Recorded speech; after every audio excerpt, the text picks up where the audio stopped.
The reconstruction process following the Altadena fire reaches a special milestone. The White House releases a new online tip portal, this time with an emphasis on national news media. And San Francisco slaps ultra-processed food producers with a first-of-its-kind lawsuit.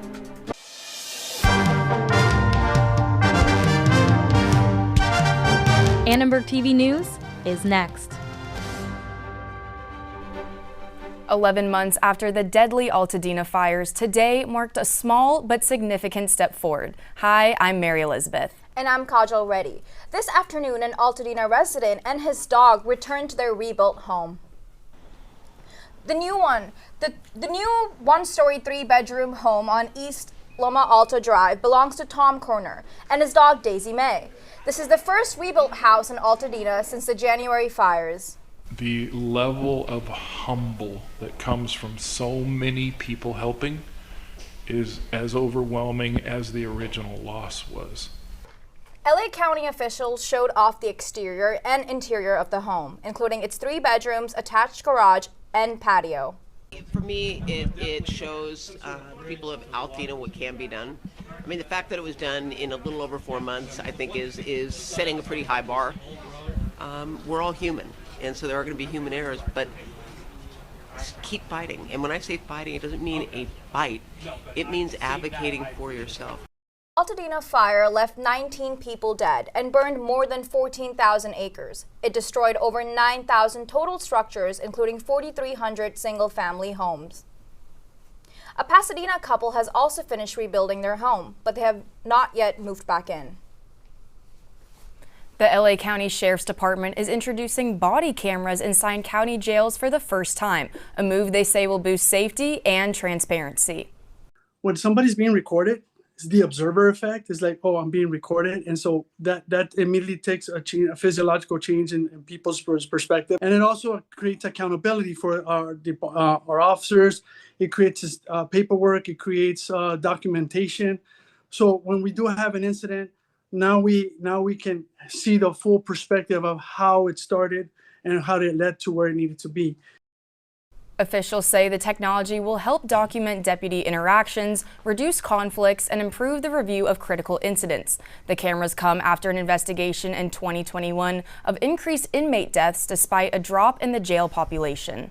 We believe body-worn cameras will have an additional deterrent effect on the number of use of force incidences. Reducing the use of force incidents ultimately creates a safer environment for both the individuals in our care and for our custody staff. I don't think I need to describe to any of you how difficult or how tough of an environment it is to work custody operations, specifically here in Los Angeles County. The Sheriff's Department has spent over $300 million in upgrades and hopes cameras worn by deputies create a safer environment for both staff and those in custody. The Trump administration has set up a new tip line asking the public to report what it calls biased reporting. The White House says the goal is to hold media accountable. The new media bias portal on the White House website mentions specific reporters and contains a so-called offender hall of shame. It includes the Washington Post, CBS News, CNN, and MSNBC. We asked an expert from the National Association for Media Literacy Education to weigh in. It's difficult because everything is so highly politicized right now that a lot of this feels more divisive than it does helpful. It can be personal safety issues for the journalists. It can, the public can lose trust in the publications. And so there is the potential for a lot of damage without adding more information. This website represents the latest escalation in Donald Trump's long-standing attack on U.S. news media, following lawsuits against the Wall Street Journal, New York Times, and CBS. The Los Angeles Times has averted a potential strike after its newsroom workers ratified a new labor contract. The deal comes after months of tense negotiations, with union members pushing for higher wages and stronger job protections. More than 200 journalists are covered under the agreement, and union leaders say it provides much-needed stability during a challenging time for local news. Guild Unit Chair and LA Times reporter Matt Hamilton said in a quote, In a statement, quote, "It should not have taken this long to get here, but despite management's repeated attempts to stonewall talks and sow division, our members endured and came out stronger on the other side." I think that our members deserved a lot better, but we did our best, and I think other news outlets in Southern California are going to have to, just bandy together and work really hard to get the benefits they need, or that I think they deserve. Annenberg Media reached out to LA Times management for a comment on the new union contract, but we did not receive a response.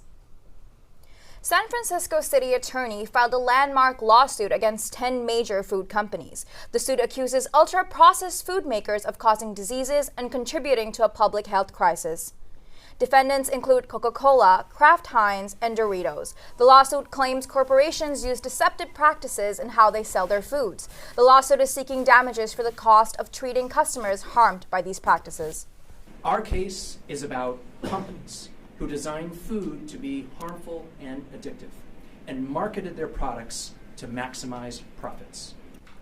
This marks the first government lawsuit attempting to hold food conglomerates accountable for health risks from processed food. That just by bringing the case, it's a success. I think the pressure that it's putting on industry and on other governments, whether it's state governments or federal governments, is going to mean that these changes will be made regardless. The more people hear it in the news, the more they see it in research that's being published. I think it's all a step forward in changing our food supply and getting people to think about eating whole foods and relying less on the processed foods.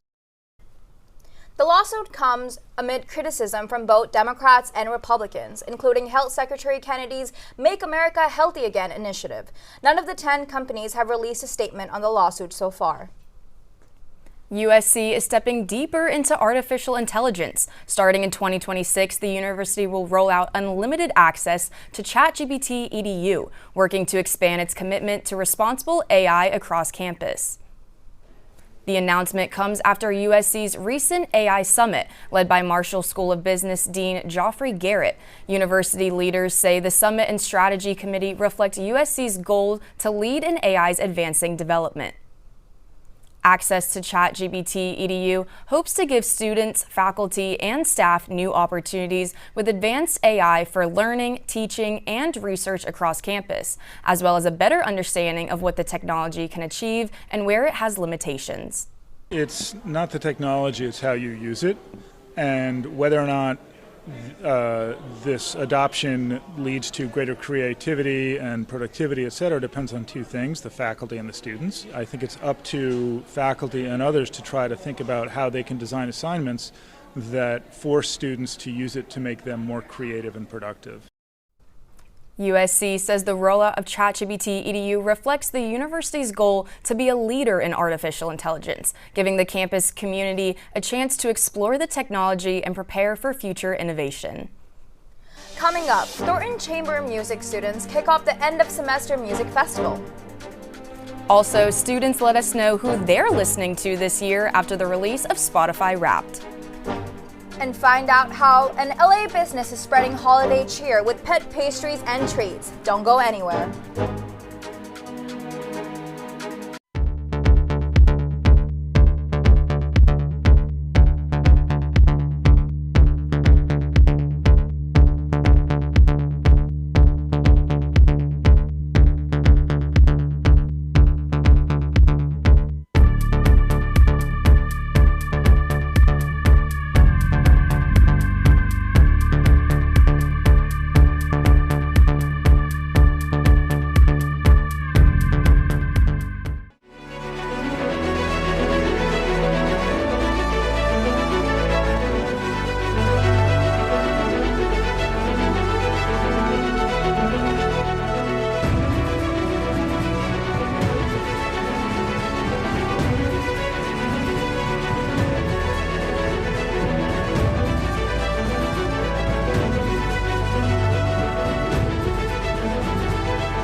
The semester tradition of chamber music is on. The Thornton Chamber Music Festival is a week full of student performances, from vocal showcases to string symphonies. Today, 8 groups from the Winds and Percussion program performed at Newman Recital Hall. One doctoral student arranged the famous La La Land soundtrack for a tuba quartet. Kind of started out just as a passion project. I'm really thankful that that group was willing to put that together. Strings and chamber music professor Seth Parker Woods says he's excited to see his students shine on stage. All of the groups across all the degree programs really did an amazing job, and it's just amazing to kind of see all of that work culminate into these kind of fleeting moments on stage, but that are also kind of packed with so much energy.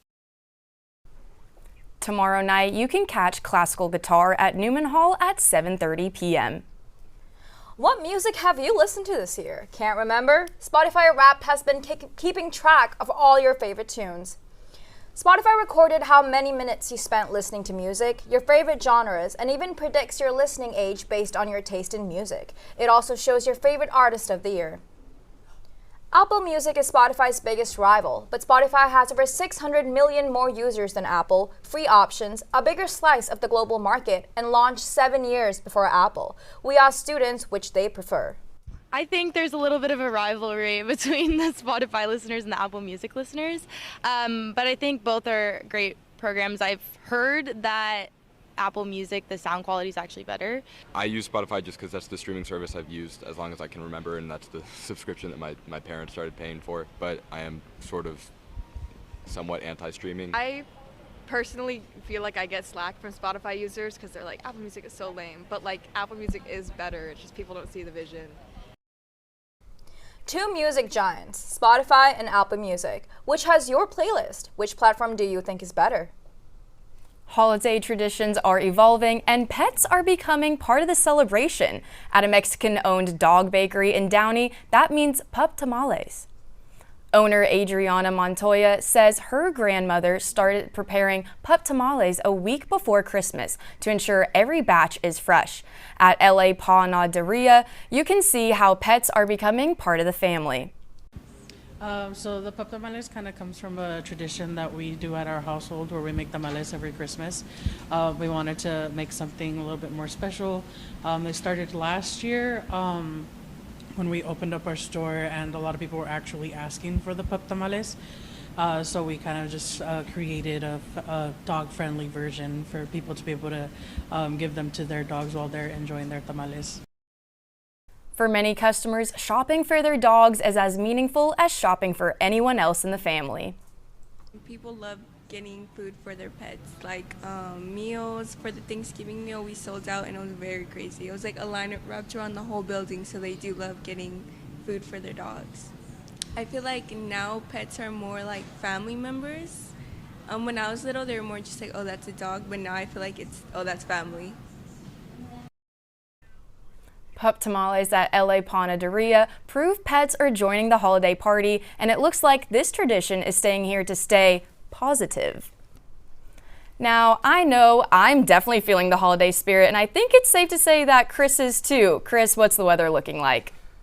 Ho, ho, ho, Trojans, you made it. It's the final week of classes, and I'd like to give each of every one of you from the bottom of my heart a happy holidays from your weatherman, Chris. But the question is, should you be wearing ugly sweaters this week? Let's look at the weather one last time to find out this semester's weather. This is the Climate with Chris Christmas edition. Today it is 61 degrees. It's pretty cold out and actually cloudy, but you wouldn't be able to tell because the sun set at 4:43 today, and it's only going to set earlier from here. We are officially in winter, if you could not tell by the hat. Moving on to the 5-day forecast, the clouds part and it is sunny all 5 days this week. Personally, I was hoping for snow, but I understand that will probably not happen. It is in the high 60s for most of this week, and then it'll shoot up to 73 degrees on Sunday and 77 degrees on Monday. So still some slightly warmer weather up ahead, but overall feel free to break out those scarves, Christmas sweaters, and of course, Santa hats. Now, let's tune in with Cordelia, who will show us some more holiday spirit. Thank you, Chris. Now for the last Cordelia on Campus segment. I know, guys, I'm sad too. We are out here at TCC asking Trojans what their favorite traditions and festivities are during the holiday season. Is it shopping for the perfect gift, curating homey holiday feelings with the perfect decor, or cooking a festive Thanksgiving meal with your family? We want to know what holiday rituals Trojans are looking forward to over winter break. Now, my favorite holiday tradition is definitely curling up by a crackling fire with family and friends watching festive, wintry, and holiday movies, preferably with a peppermint hot chocolate in hand. But let's hear from a few Trojans first. Oh, hello, Will. Fancy seeing you here. I'm here to ask you what your favorite Christmas or holiday tradition is. My favorite is cutting down my family Christmas tree every year. It's like a big tradition. We go into like a woods area, and yeah. And are you looking forward to that most over winter break, or is there another event that you are most excited about? I think also New Year's. I love a good New Year's party, so I love that, yeah. Do you host your own New Year's parties? Not New Year's. I do host Christmas parties, but New Year's I like to be a guest for. Well, that sounds like a legendary party. I hope I get invited. Yes. Now we're finding our next person. I'm really excited for the holidays, guys. It's just seeping out of me. Now, I hear you guys have some holiday traditions that you'd like to share. What are your favorites? Well, I'm from Chicago, so we love to go just ice skating near Millennium Park. We get hot cocoa. We usually watch Polar Express and open like one gift on Christmas Eve. Amazing. I love Polar Express. I'm so excited for holiday season. Now, guys, I'm definitely inspired to go tackle my bucket list of winter festivities this season, and I definitely feel the cheer and chill in the air. But for the last time, this was Cordelia on Campus. Now back to you guys in the studio for Nikki and Drew. Thanks, Cordelia. Coming up on ATVN Sports, we preview USC Women's Volleyball's weekend ahead, hosting the first 2 rounds of the NCAA tournament. USC football just landed the #1 recruiting class in America, and we will show you why this group could change everything for the Trojans. And later, USC women's basketball begins Big Ten play this weekend against the undefeated #21 Washington Huskies.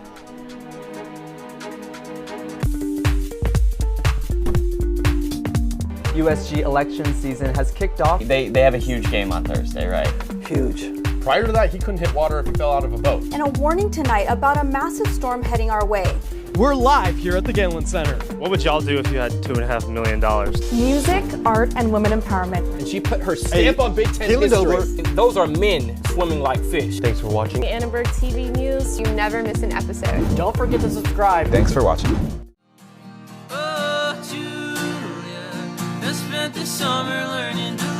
So, live from the Halo is USC Annenberg's take on NPR's Tiny Desk concerts.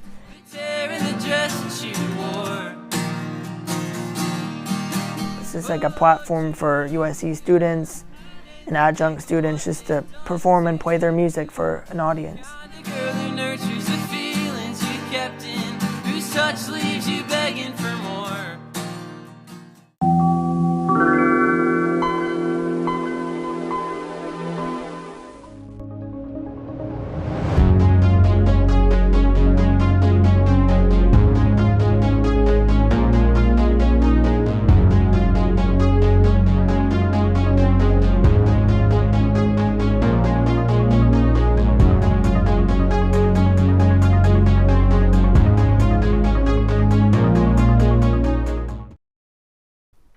Welcome back to ATVN Sports. I'm Drew Yuskevich. And I'm Nikki Thomas. USC Women's Volleyball is dancing its way into the postseason and hosting NCAA tournament matches for the first time since 2018. After securing a #4 seed in the Lexington region of the 64-team bracket, the Trojans will host Ivy League champion Princeton Thursday at 7 p.m. USC head coach Brad Keller discussed how Big Ten play has prepared a squad for the postseason. It's going to be a grind in this conference every single time. What 8 or 9 teams are in the tournament, it's going to be like that. And they've tested us, and we're battle tested. We're ready to go because of how hard or difficult the Big Ten is. 6 USC players garnered Big Ten postseason awards this year. Outside hitter London Weejay and setter Reese Messer were both named to the Big Ten All-Conference First Team, while other Trojans received Second Team and All-Freshman Team honors. A win tomorrow night would advance USC to the second round of the tournament to face the winner of tomorrow afternoon's match between BYU and Cal Poly. The second round kicks off Friday at 7 p.m. USC football just made a massive statement on the recruiting trail. The Trojans locked in the #1 class in the nation for 2026 and is their first top-ranked class since the Pete Carroll era. A major piece behind the surge is new general manager Chad Bowden, who has completely rebuilt USC's front office.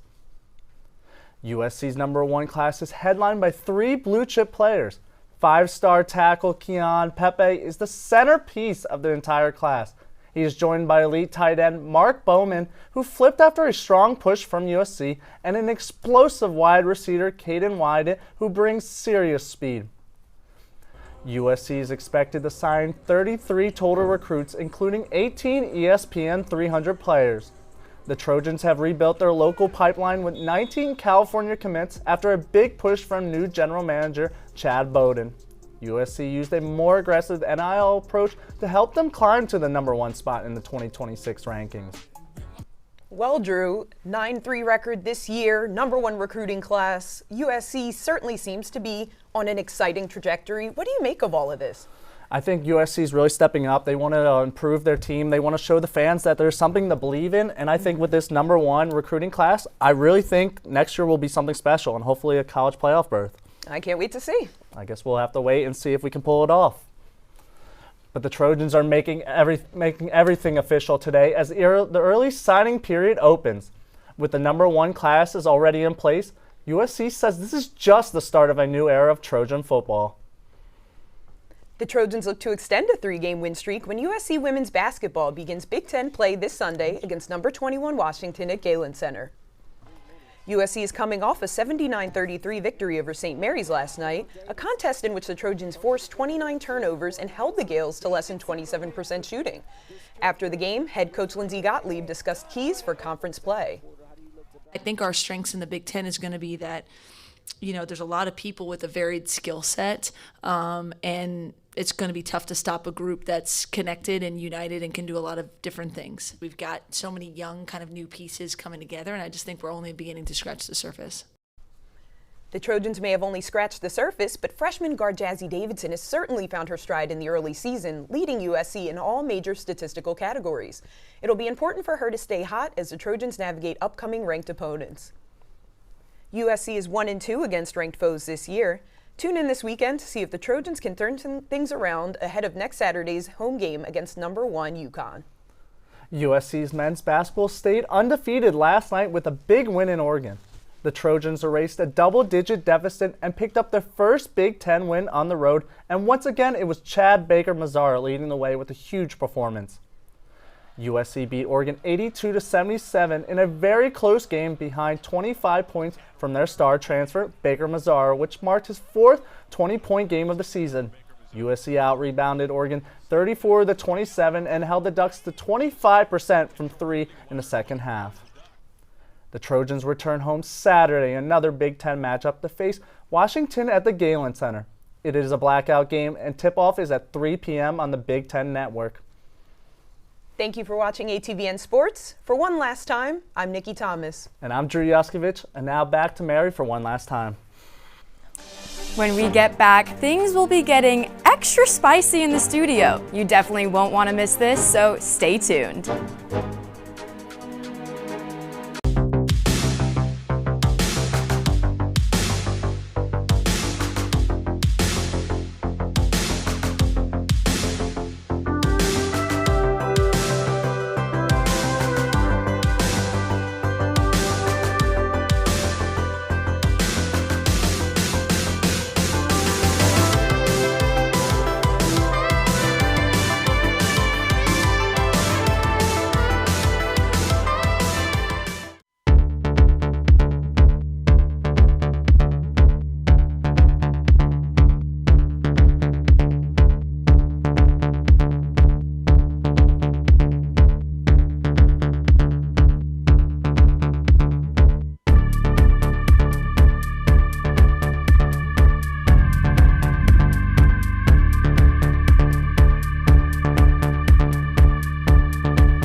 Welcome back to ATVN. Now, you may be wondering where Mary and Kajal are, but we're your producers. I'm Makena Arteaga. I'm Victor Kevorkian. And I'm Marco Alvarez. Today we're going to be eating atomic hot wings while we discuss how the semester went as well as the show in general. Let's get into it. Let's first take our first bite. Kind of drenched in this hot sauce. Yeah.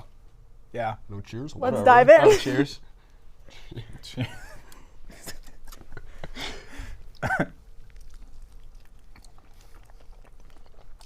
What was your guys' experience like producing ATVN this year? Honestly, it's been quite the journey. I think that it's so fun to be able to be in this environment.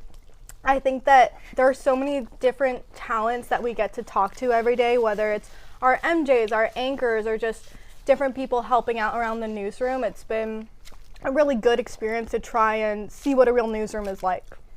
I agree. I think it's fun just being involved, getting to talk to everybody, work with everybody, coordinate the show. It's starting to get really hot. Coordinating the show, making the ATVN news segment from scratch, every week, and it's a very rewarding process, I'll say. Yeah, how about that rundown? Very strenuous, but it's very rewarding.